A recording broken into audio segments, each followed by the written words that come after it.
Hey folks, it's Dave Burrows. I want to welcome everybody to this week's Barometer Weekly Webcast. It's good to be here. It was a quiet week last week with the Canadian market closed early in the week, and of course the July 4th weekend late in the week. And it's always an interesting week because with markets thin and lots of participants not there, all kinds of shenanigans go on. But everybody, I would assume, is back to work, and we're here in July. July historically actually a pretty good month, certainly the first half. So we'll talk a little bit about kind of what we're seeing going on market-wise. Everybody's watching the newspapers and the press and the digital media to see what's going on with tariffs. We're about a week away from getting launched into the earnings period for the second quarter. We're halfway through the year, and lots of big themes to talk about. So why don't we jump right in? We continue to believe we're in a structural bull market in stocks. Started in the US in 2013. And this bull market just continues to march along. Most recent cyclical bear market ran from the end of 2021 through end of 2020 through 22. But here we are basically at new highs. Market has acted like it does in a structural bull market. It's held a series of higher lows, continued to make higher highs. And this bull market, a lot like the one in the 80s and 90s, is being driven by, demographics and changes in the world. The 80s and 90s were the baby boomers in their sort of peak accumulation phase. And we're in the phase where the millennials are in their peak phase, which is likely to go on a long time.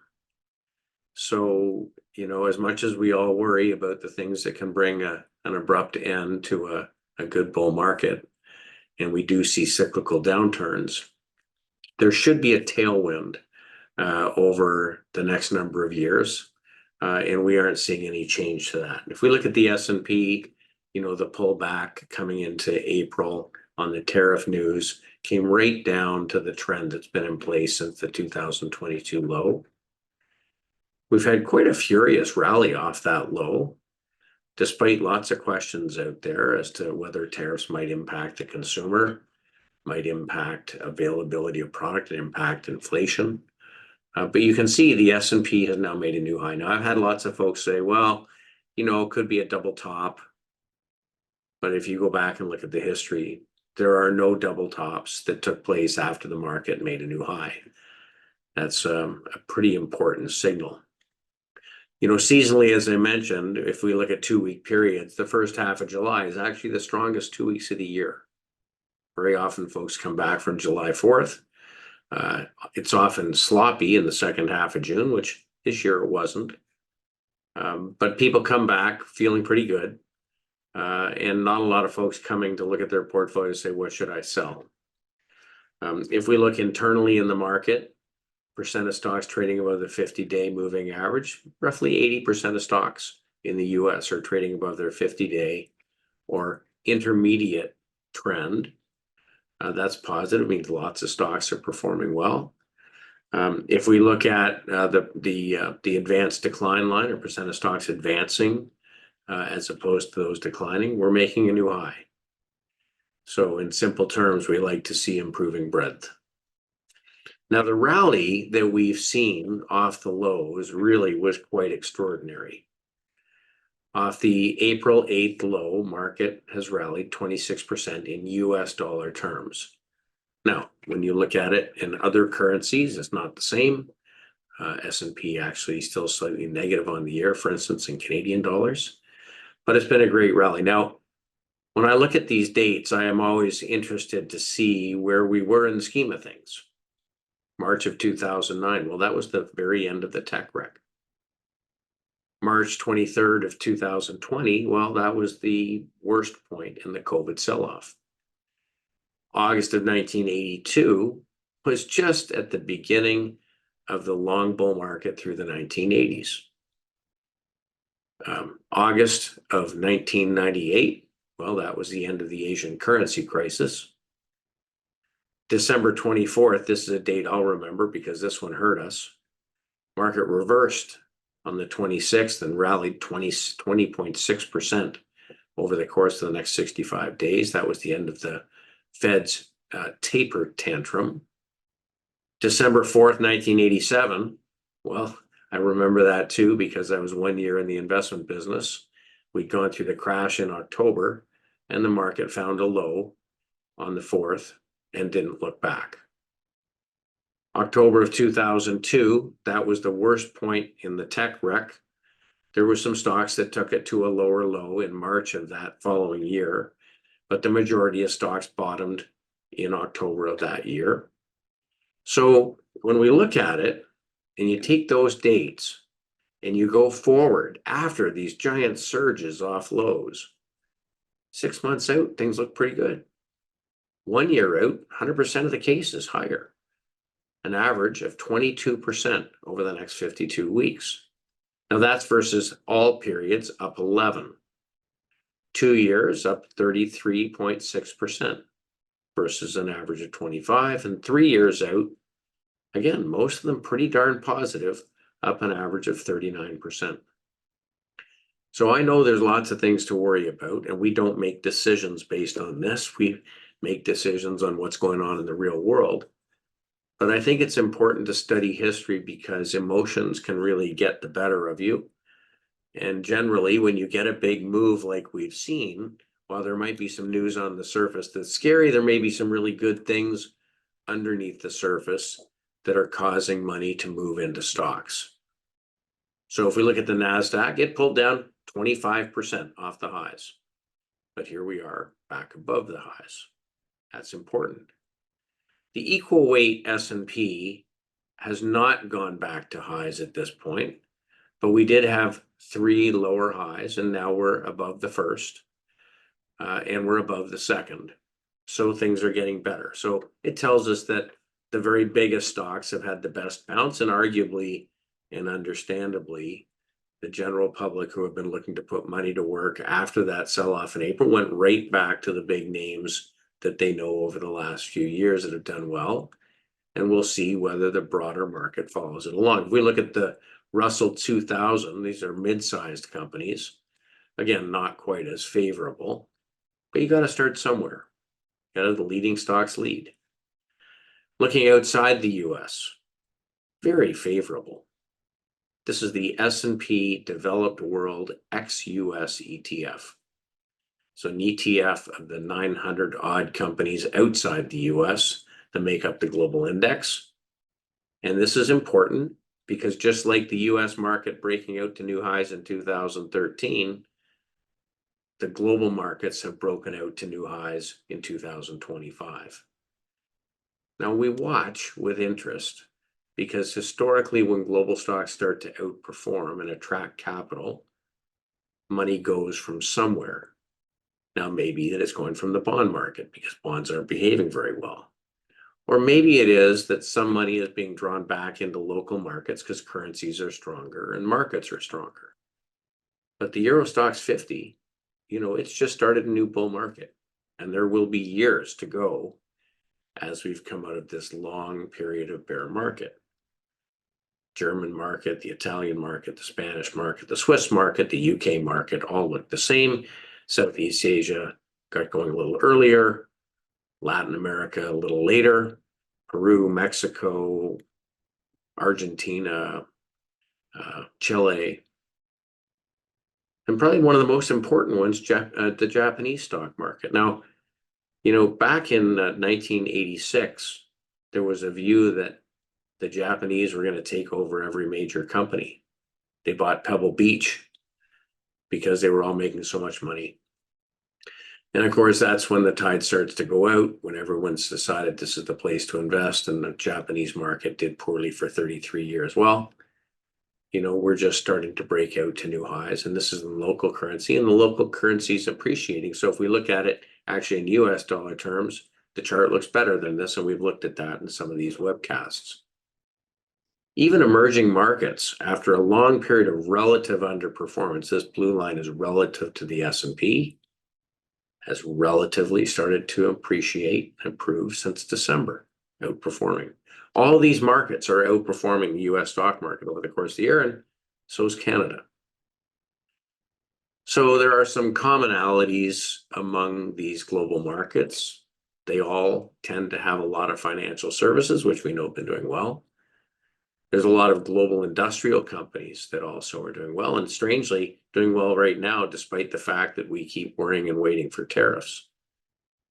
A lot of global markets have energy and materials, certainly Latin America and the UK.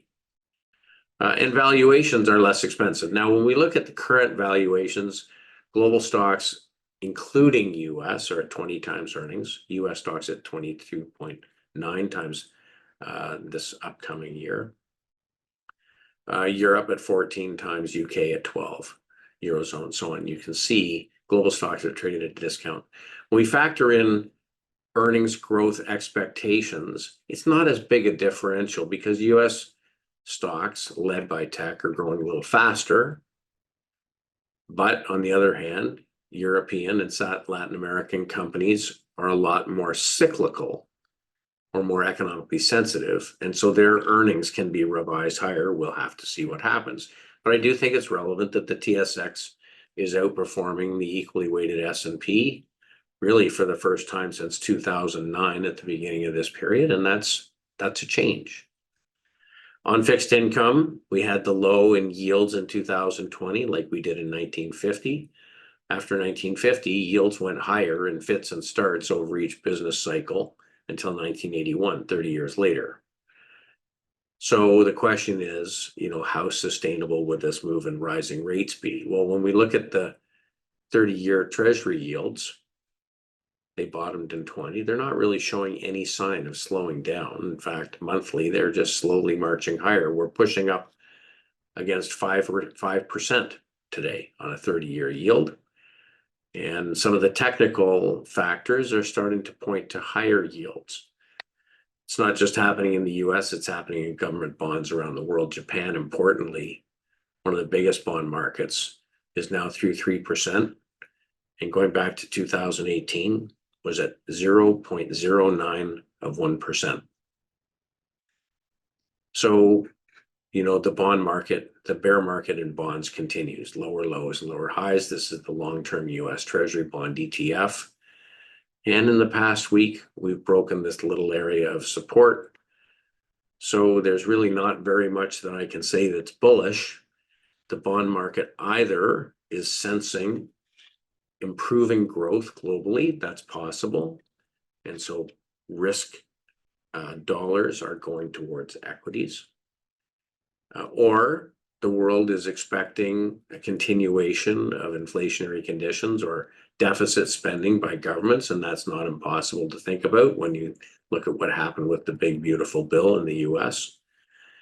Now, some would say that tariffs are going to offset the increase in the deficit. We'll see, because I think that's a moving target.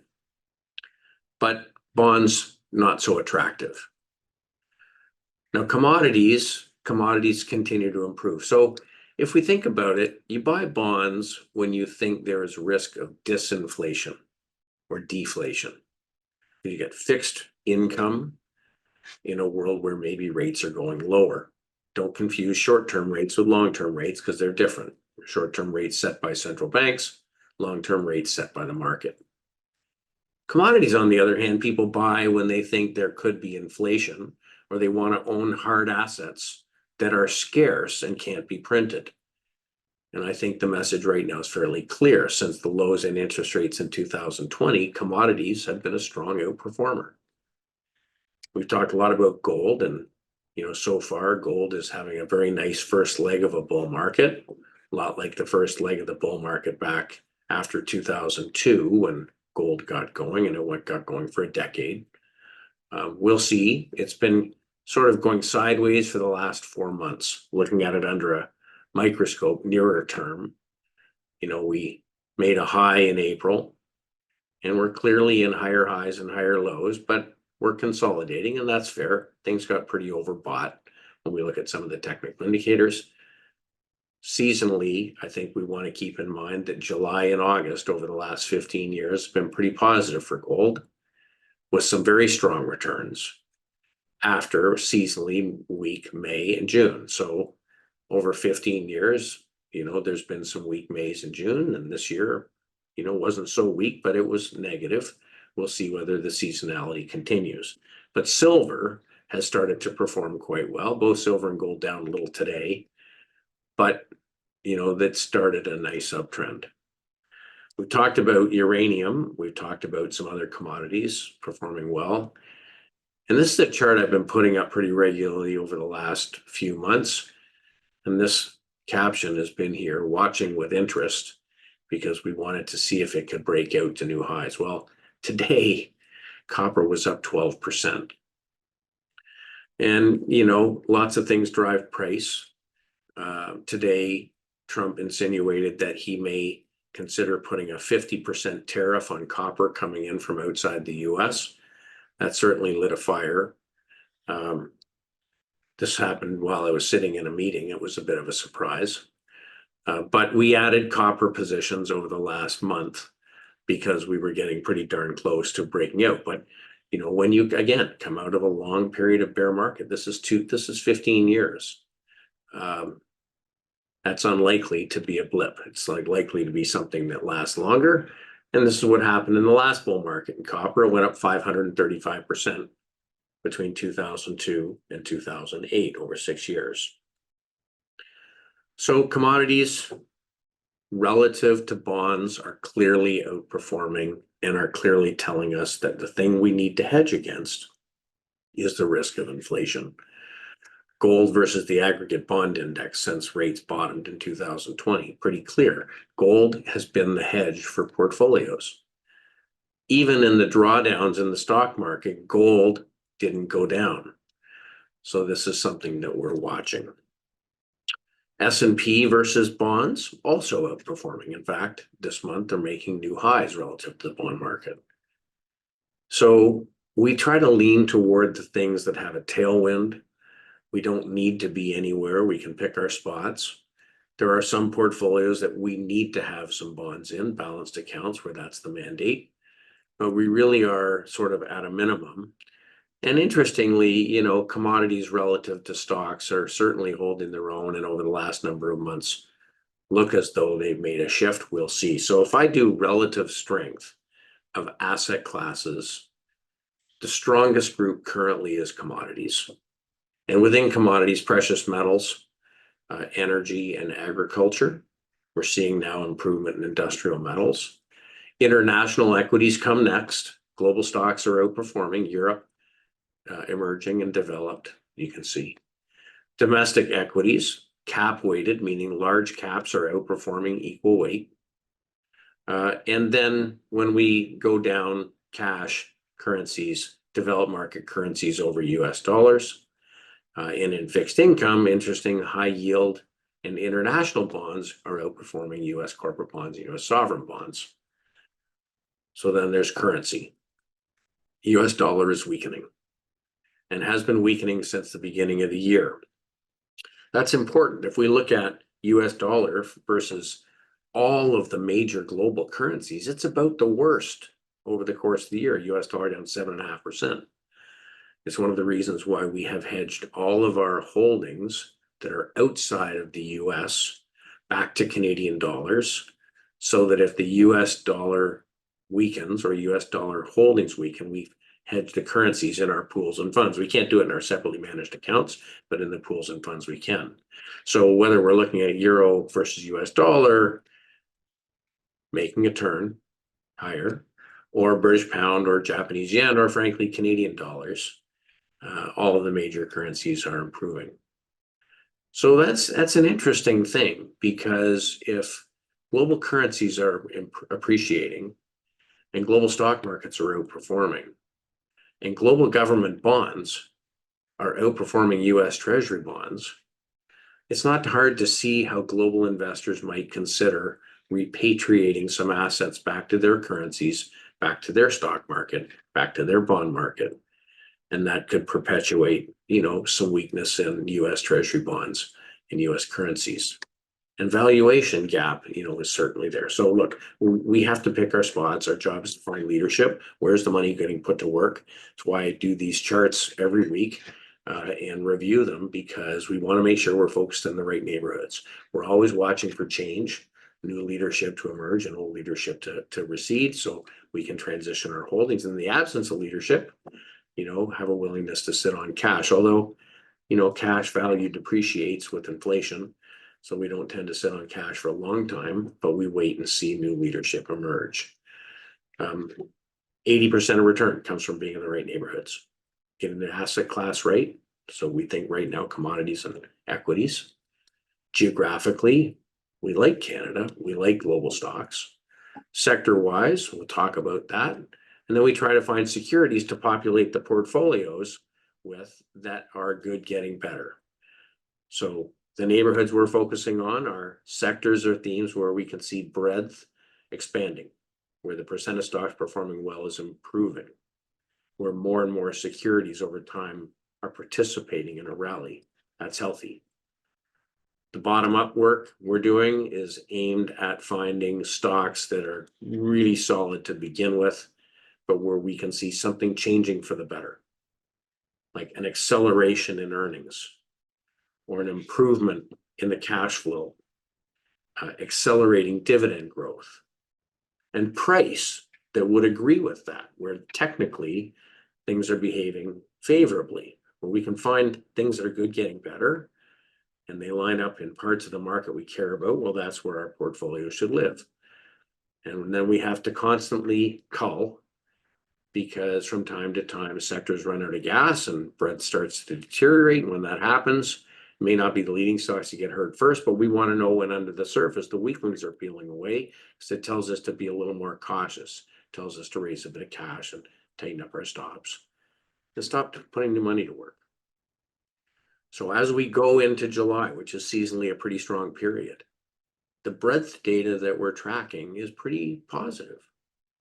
Percent of stocks in uptrends in Canada, was down around 40, now about 53%. So more stocks performing well.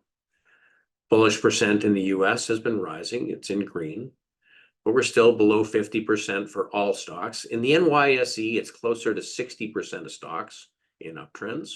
NYSE has a little bit better breadth than, say, the Russell 2000.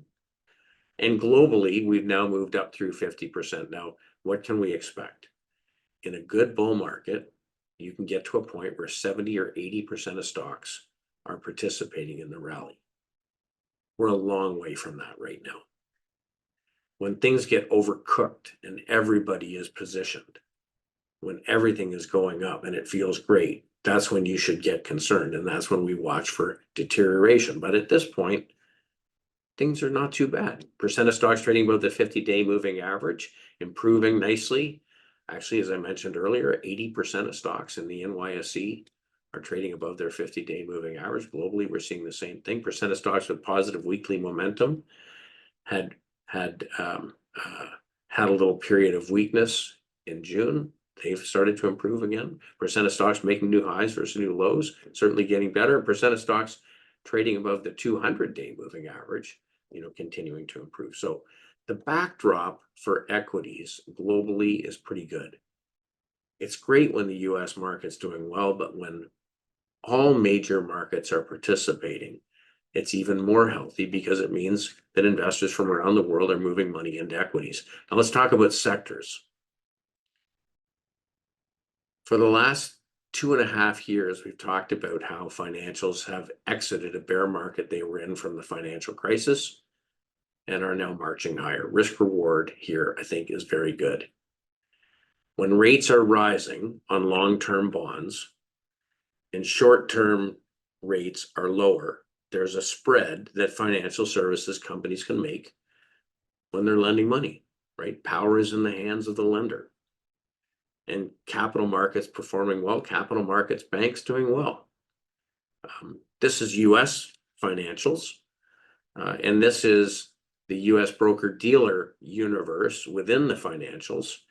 Relative strength for broker-dealers, capital markets banks made a new relative high yesterday. So this is a group led by Goldman Sachs, Morgan Stanley, Schwab, so on.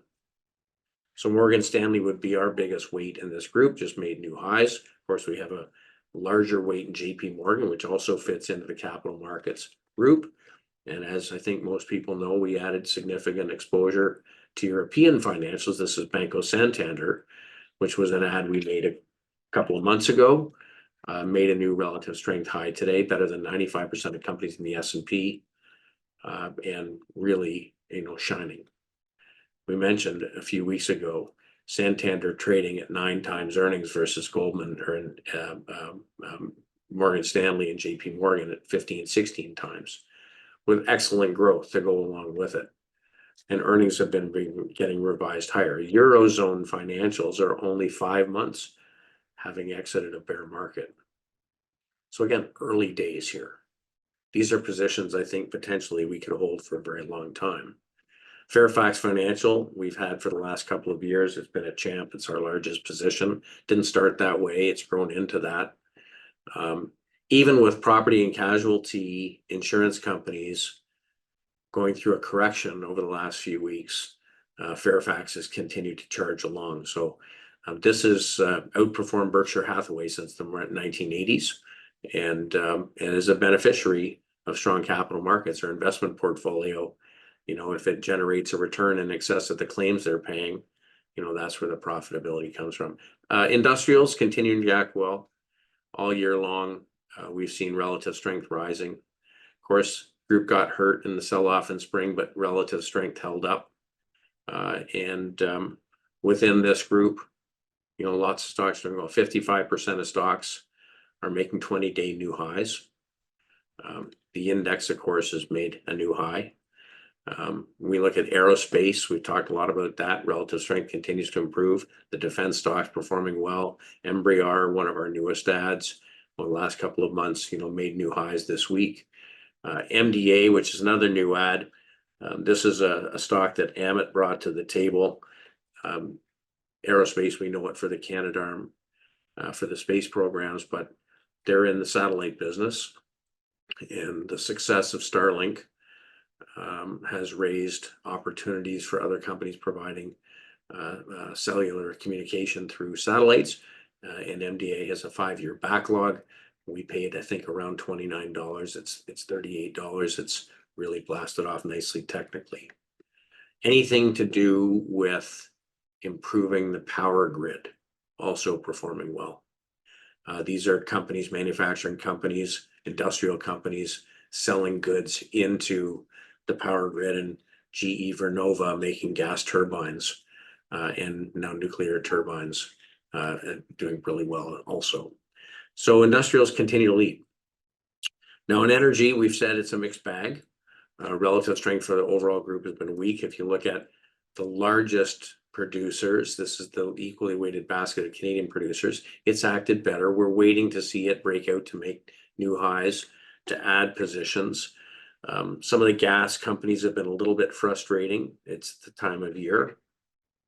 Imperial Oil, though, really is about the best performing large cap there is. And this is a large position for us. Great dividend growth, great cash flow growth, nice relative strength growth. And again, we think we're in the early days of a bull market, looking back to the bull market through the 80s and 90s, but the early 2000s, pretty darn strong. The liquefied natural gas theme continues to chug along. 2 of the tankers leaving Canada's newest liquefied natural gas facility are the first 2 to leave.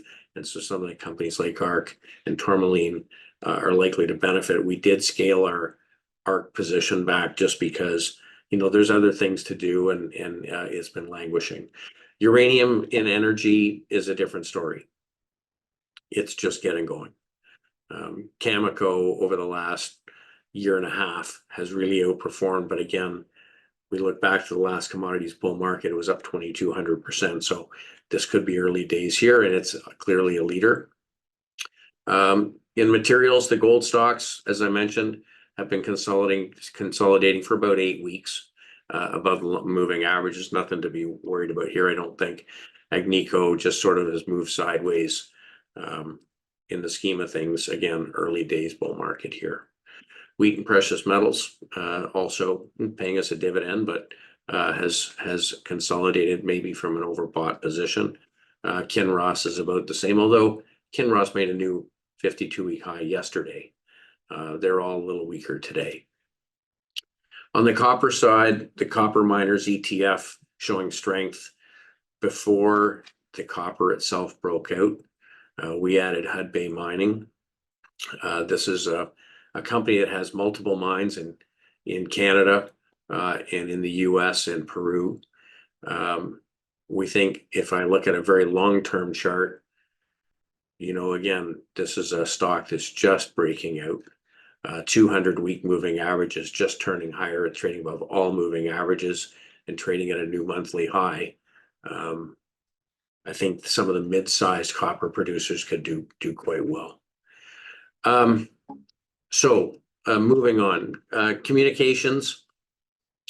The communications sector, and here we're really talking about companies like Meta and Alphabet and Netflix. Relative strength has been in line with market. It has made a new high, pulled back a little bit off making that new high. Meta and Netflix continue to perform well. And tech has had a very good resurgence. After being down 25% in April, now trading better than 80% of the companies in the S&P. And of course, the leadership here has been cash generating companies, not early stage companies. So this fits with our dividend growth theme. Rising stream of dividends for a rising cost of living. There's a bunch of these companies that generate really excellent cash flow and have nice dividend growth. And this is an ETF that holds a basket of tech dividend growth stocks. It's actually outperformed the XLK, which is just pure growth. And of course, we're anxiously, waiting for the next NVIDIA earnings after coming out of the stock last year. We re-entered this spring because relative strength versus the market really started to improve. It's the leading stock. I think if you're worried about the market, this is a stock you watch because it's very broadly owned by professionals and folks that don't know a whole lot about the stock market. But this is holding right up here at the highs. The fact that we've made a new high after consolidating for 18 months, I think is pretty constructive. Other semis, and this is a highly economically sensitive group, are behaving well also. We also own Broadcom. We own Lam Research. So 3 companies in the semiconductor sector, and relative strength really has come charging back nicely. So there's some really strong parts of the market. There's some stuff I think we can avoid. Consumer discretionary. If we think that tariffs could have an impact and things might slow down, if we think that the employment picture is not quite as rosy, this is a place we might want to be cautious. And the market's telling us that. Relative strength has been weakening now since November of last year, has not come close to making a new high. Consumer staples, a very similar picture. Although this is a more defensive sector, a sector you'd expect to do well if people think there's problems out there. Relative strength here is just caved. Not a lot to do here. Utilities, another defensive sector, weak relative strength. And healthcare, just horrible. Whether you're looking at healthcare providers or pharma or medical devices. This is the largest industry in the US, really performing poorly. So this is a market of haves and have-nots. REITs. If you think about it, all of these sectors are highly impacted by high long-term interest rates. Real estate, it's a leveraged asset. Utilities borrow money to build big plants, highly capital intensive. Consumer, negatively impacted by higher financing costs and higher tariffs. I would say that the offensive sectors, highly cyclical sectors, sectors and companies that can put their prices up, are outperforming as a group. And the groups that are very rate sensitive are having a harder time. Same in Canada. Telecom, relative strength weakening, utilities, real estate, healthcare, no change. So the message is focus on hedging your portfolios with assets that perform better in an inflation environment. This is a chart of the gold versus the utility sector, an inflation asset versus disinflation. This is S&P cyclical stocks relative to defensive stocks, a new high. This is gold. This is high economic sensitivity companies versus defensive low volatility stocks, high beta making new highs on a relative basis. So these are important themes. The other thing that I really think is important is that the crowd is going the other way. ETF inflows year to date, the biggest one, Treasury bills, intermediate duration bonds. Okay, precious metals are certainly getting some flows. Short duration bonds. Things that are not getting flows in. Cyclical sectors. The cyclical sectors are the best performing part of the market. Small cap equities. Well, we'll see. But I think it's interesting that there has been no major step into cyclicals. They are generally underowned, and lots of people looking for safety, and they're not getting it, right? Aggregate bond index is not generating, any kind of return. The Canadian bond index, really no return. If I look at the breadth picture by sector, the strongest groups on the far right side, they're economically sensitive groups. And the ones with small percent of stocks performing well are largely, more defensive. So we're coming into earnings, and this is going to be an important couple of weeks when we look at the different groups globally. Expectations for 2026 over 25. Materials are looking for a nice lift over the next year. Expectation is that industrials have a better year next year versus this year. Discretionary is just generally being revised lower.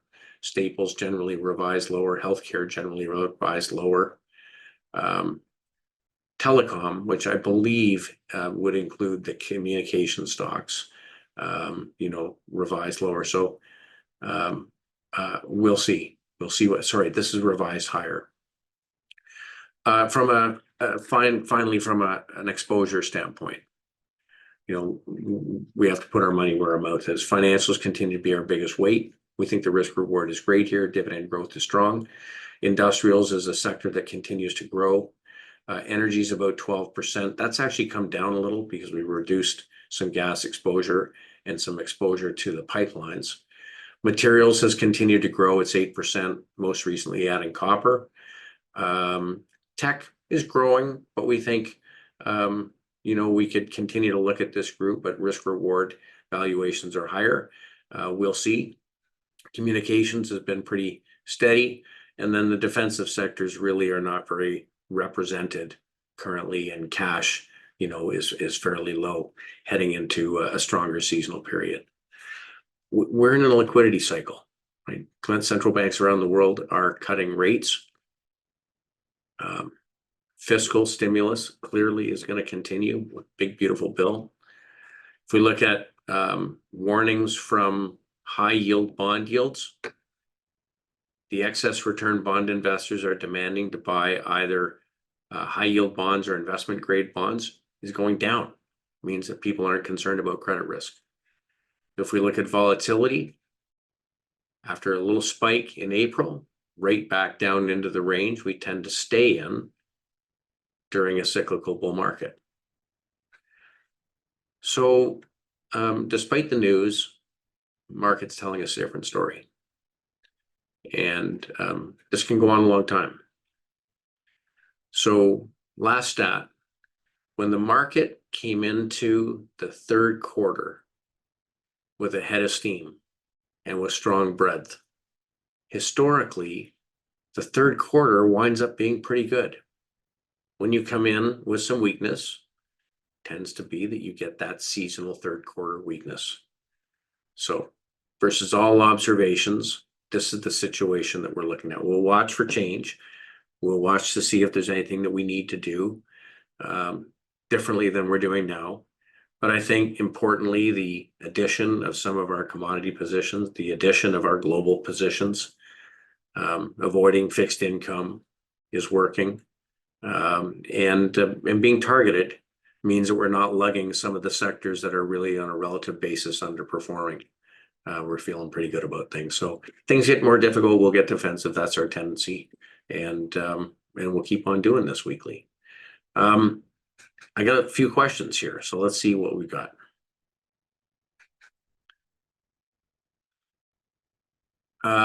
Anonymous attendee, can you please share your view on Alamos Gold from a technical and fundamental standpoint? So Alamos Gold is a mid-tier gold producer. They have multiple mines.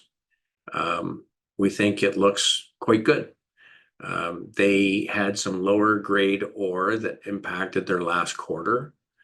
But like many of the other gold stocks that's been consolidating over the last 6 weeks, technically, I think it looks fine. I'd be a buyer of the stock. I own it personally. So I guess fundamentally, I think it's good. And technically, I think it's fine. Deborah's asking, many peeps put money in GICs that were paying 5%, and they're coming to term. Where do you think this money is going to flow now, given the low return on GICs? I think we are in the very early stages of money leaving fixed income and leaving things like term deposits to try to focus on companies that are growing their dividend. We know that companies with high dividends but low dividend growth continue to underperform because they act like bonds. It's almost like fixed income. But we know that from 1950 through 1970, the last time we had a long period of rising rates, over time, more and more money flowed into dividend growth stocks, and we see that technically in the market, but we think it's very early days. So I don't know that everybody is going to get there at the same time. That's not the way the market works. One by one, folks will decide that that's a pretty good idea. And there's lots of opportunities, not all of them obvious. Imperial Oil is a dividend growth stock. CNQ is a dividend growth stock. A lot of the banks are dividend growth stocks. JP Morgan, has an unparalleled record of raising their dividend. So we think that looks pretty good. Bob is asking, how do interest rates affect margin strategies of big money? Long only large investment managers don't tend to use margin. Hedge funds do use margin, and obviously a higher cost of money makes it harder for them to make money. I worry about leveraged credit strategies where there isn't a great tailwind for credit. But it probably impacts it around the margin, but I don't think it's it's not like rates have gone from 1 to 10. They've been working their way up slowly. Brian, do you know of any models that have accurately predicted how a given level of political instability will affect the markets? That's a great question. In the end, I always say it, the market is a giant machine. There's 1,000 moving parts. Politics are part of it. Like them or hate them, the current president is doing things that will be positive for some industries and negative for others. And our job is to assess whether people believe it or not. We can see that industrial companies have clear market leadership. And that's not just defense stocks, it's industrial machinery companies. If we think we're going to we think we're in a commodity cycle, companies like Finning for Caterpillar equipment are likely to do quite well. But going back to the political instability issue, I would think that would be more likely to impact bond markets than stock markets. But policy changes can have an impact, and if there's enough volatility in policy, then people would sense that as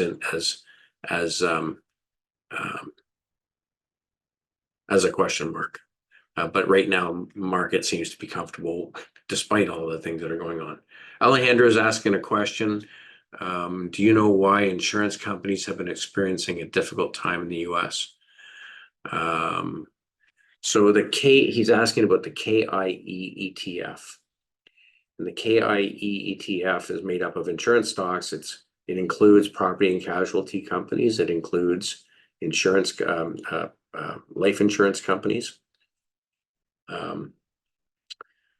I think that some of the natural disasters in the US have impacted some of the property and casualty companies. I think there are some who own the property and casualty companies as a way to be defensive in the spring when they wanted to be out of some banks. But that all being said, banks have shown relative strength, and the capital markets banks especially. So it may be that money is flowing from a more defensive asset into a more offensive asset within the financial services sector. It's a great question. It's something that I'm watching, and we'll have to see. Paul is asking, a recent report says Canada may actually be short nat gas as exports ramp up over the next few years. Due to tariffs, some importers, Japan and China, are turning away from US as a source of LNG. Isn't Canadian natural gas companies like ARC could be a better choice than USA? Listen, we think that ARC is going to have a tailwind as liquefied natural gas exports from Canada ramp up, and Tourmaline as well. We think that there could be a secular long-term theme in these companies. And you have to remember that when these moves get going, you can go months where things consolidate and do nothing. You know, here we are in July. It tends to be nat gas companies don't do too much in the summer. But yeah, I think that the whole sector probably has a tailwind going forward. And we own LNG Cheniere, which is liquefied natural gas infrastructure company. We own some ARC, although we've let some go just because in the near term there's other things that are more interesting. Jerry is asking a question. With Trump announcing a 50% tariff on copper, what would the impact, specifically Canadian producers like Capstone and Hudbay, be impacted as opposed to US based ones? So we own Freeport, FCX, and it's copper and gold, US company. It probably has a little bit more help from the tariffs. But in general, I think that this will serve to raise prices, and ultimately most of the copper companies benefit. One more question. Jamie is asking about Bombardier and is there room to go higher? It's a stock that we've looked pretty closely at. The business jet market is just very strong, and Bombardier is a firm player in the space, and the backlog continues to grow.